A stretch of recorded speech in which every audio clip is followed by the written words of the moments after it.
Hi everyone, welcome to Class Plus. मैं हूं अमरीश भारती और मैं आपको बहुत कॉन्फिडेंटली कह सकता हूं जो ये टॉपिक है, मैं कहीं ना कहीं एक राइट पर्सन हो सकता हूं क्योंकि मैंने इंडिविजुअली खुद के एक वर्कशॉप्स जो ऑफलाइन इवेंट्स होते हैं वो कंडक्ट करे हैं अप्रॉक्स 20, जिसमें अलग अलग कैटेगरी के थे। पहले करे कुछ 20 वाले, फिर करे 100 वाले, फिर करे 500 वाले, फिर 1000 वाले भी करे और फिर 5000 और 7000 वाले भी वर्कशॉप्स करे मैंने, जहाँ पे 7-7 हजार लोग इवेंट्स में आए। अब मैं आपको बताता हूं कि इवेंट से आउटकम कैसे निकाला जाता है।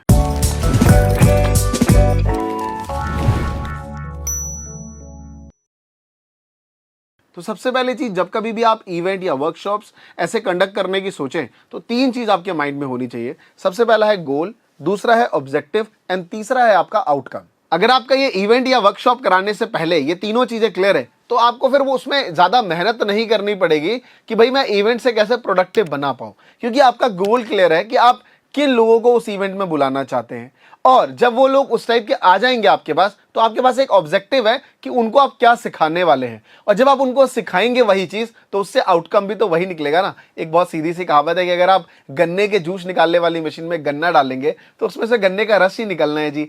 तो ये सीधी सी बात है कि आपका ये तीनों चीज जो सबसे बेसिक प्रिंसिपल्स है और जो सबसे इंपॉर्टेंट भी है वो आपका क्लियर होना चाहिए। अब बात आती है कि सर किस जगह पे किया जाए, कैसे रहते हैं। तो देखिए, यूजुअली लोग कम्युनिटी हॉल, कोई स्कूल्स, कोई क्लासरूम या फिर आपने कोई होटल ले लिया, इन जगहों पे आप अपना जो वर्कशॉप है, जो इवेंट्स है वो कंडक्ट कर सकते हैं। सबकी एक अलग अलग फीस है। अगर आपने कोई कम्युनिटी हॉल ले लिया उस पर थोड़ा आपका ज़्यादा लोग बैठ पाएंगे, रिसोर्सेस आपको खुद से ज़्यादा लगाना पड़ेगा, पैसे थोड़े बच जाएंगे आपके। लेकिन वहीं पे अगर आप होटल्स लेते हैं तो इसमें थोड़े पैसे आपके खर्चे ज़्यादा होंगे। वो डिपेंड्स ऑन आपका वर्कशॉप कि किस तरीके का आपने टिकट साइज रखा है, जो कि मेरा नेक्स्ट पॉइंट भी था और ये सबसे इंपॉर्टेंट भी है कि जब लोग आपके पास आते हैं तो तकरीबन 4 से 5 घंटे जो ऑब्जेक्ट आप फुलफिल करना चाहते हैं उस वर्कशॉप में, उसमें 4 से 5 घंटे लग जाएंगे। और इन 4 से 5 घंटों में सामने वाले को स्नैक्स भी चाहिए सुबह का और दोपहर का एक लंच भी चाहिए।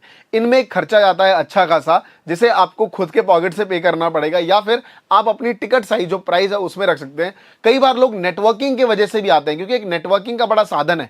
अगर एक जगह आपने एक माइंडसेट के 500 लोग बुलाए तो वो कहीं ना कहीं आपकी बात तो सुनते ही सुनते हैं, साथ में वो 500 आपस में नेटवर्किंग भी करते हैं। तो लोगों का एक सेल्फ इंटरेस्ट होता है कि चलो यार सीखने को तो मिलेगा ही मिलेगा, बहुत से नए लोगों से जानने मिलने और समझने और दोस्ती करने का मौका मिलेगा। तो कोई नहीं यार, खाने के पैसे मैं खुद दे दूंगा क्योंकि खाना तो मैं ही खाऊंगा।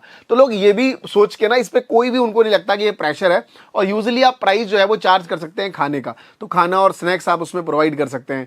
यूजुअली लोग जब होटल्स में करते हैं तो ये सारा कुछ होटल फैसिलिटी देती है, जिसमें उनका एक चार्ज ऑलरेडी इंक्लूड होता है। और अगर आप बाहर कम्युनिटी हॉल में रखेंगे तो सब चीजें आपको अलग अलग से अरेंज करनी पड़ेंगी। अब बात आती है सर ये सब चीज तो मैं कर लूंगा, लेकिन लोग कैसे आएंगे। देखिए, लोग कहां से आएंगे, लोग कहां पे हैं, लोग हैं सोशल मीडिया पे। अगर आप सोशल मीडिया का इस्तेमाल करेंगे तो लोग बहुत आएंगे। देखिए, हम भी अपने इवेंट्स का, वेबिनार का, या जो मेरे लाइक ऑफलाइन वर्कशॉप्स होते हैं, वैसे मेरा यूट्यूब चैनल है जिसकी ऑर्गेनिक मार्केटिंग मैं करता हूं, लेकिन फिर भी जिनकी ऑर्गेनिक मार्केटिंग नहीं है वो अपना पेड ऐड चलाते हैं और पेड ऐड के थ्रू लोगों को बुलाते हैं।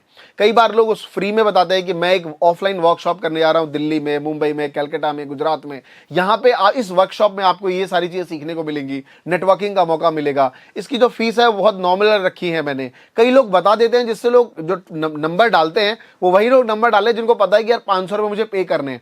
नहीं तो कई लोग सिर्फ नंबर भरवा लेते हैं और उनकी सेल्स टीम फोन पे उनको बताती है कि सर ये सारी चीजें मिलेंगी और जस्ट 500 रुपये आपको देने, वो भी आपको उसकी वर्थ ऑफ मनी जो है वो 1000 रुपये तक का आपको वैल्यू वहां पे मिल जाएगा। तो ये सारी चीजें जो बहुत इंपॉर्टेंट है जिसके थ्रू लोग मार्केटिंग करते हैं। तो यूजुअली लोग फेसबुक, इंस्टाग्राम, यूट्यूब, टेलीग्राम, इनका सहारा लेते हैं सोशल मीडिया से, जिससे ज्यादा से ज्यादा ऑडियंस आ पाए। और जब ये सारी ऑडियंस आ जाती है तो उनको वो व्हाट्सएप, ईमेल लिस्ट पे नर्चर करते हैं। इससे उनको बार बार एक नोटिफिकेशन जाता रहता है कि भाई आने वाले इस दिन को हमारा एक ऑफलाइन वर्कशॉप है। अब देखिए, हमने भी कई ऐसे इवेंट्स करे अपने। अभी आपने एक रिसेंट देखा कि Mahatma ji technical monetization meetup था, वहां पे हमने ऐसे ही किया। जितने भी इन्फ्लुएंसर्स, क्रिएटर्स हमने 200 बुलाए थे एक होटल्स में, वहां पे हमने क्या किया, लोगों को नोटिफिकेशन भेजना शुरू करा, जिनसे उनको पता रहे कि यार इस वर्कशॉप में मुझे क्या क्या चीजें सीखने को मिलेंगी, नेटवर्किंग का मौका मिलेगा। मैं महात्मा जी टेक्निकल या क्लास प्लस की टीम के साथ मिल तो पाऊंगा ही, साथ में और भी बहुत बहुत सारे क्रिएटर्स आएंगे, मैं उनके साथ भी नेटवर्किंग कर पाऊंगा, और ना सिर्फ कर पाऊंगा, लोगों ने ऐसा किया भी, जो मुझे बहुत अच्छा लगा, जो आप बहुत सारे पिक्चर्स और वीडियोस यहाँ पे देख पा रहे हैं। तो इन सब चीजों को और एंगेज बनाने के लिए जब एक वर्कशॉप में थोड़ा टाइम है, तो आप अर्ली बर्ड डिस्काउंट भी दे सकते हो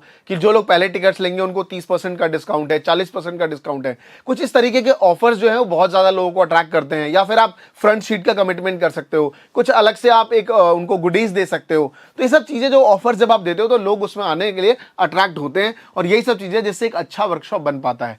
एट द एंड मैं आपसे यही कहूंगा कि हमेशा आप उस वर्कशॉप में ज्यादा कुछ सेल करने की कोशिश ना करें, क्योंकि उस वर्कशॉप के बाद जब लोग निकलते हैं तो उसकी वो पॉजिटिव और नेगेटिविटी बातें करते हैं। जितना ज्यादा आप उसमें नॉलेज की बात करेंगे, लोग आपसे खुश होंगे। लोग आपसे खुश होने के साथ साथ वो आपके इवेंट्स की, आपका जो वर्कशॉप है उसके बारे में तारीफ करेंगे, जिससे नेक्स्ट वर्कशॉप में और भी ज्यादा लोग आएंगे। सो मेक श्योर आप अगर एक ही वर्कशॉप करना चाहते हैं तो फिर तो वो मुर्गी वाली हालत हो गई, भैया उसके वेट काटो और सारे अंडे निकाल लो। या फिर आप चाहते हैं कि ऐसे वर्कशॉप आप बार बार करें और बड़े लेवल पे ले जाएं, तो फिर आप एक एक अंडे खाते रहिए धीरे धीरे, उसमें संतुष्टि ज्यादा बेटर है।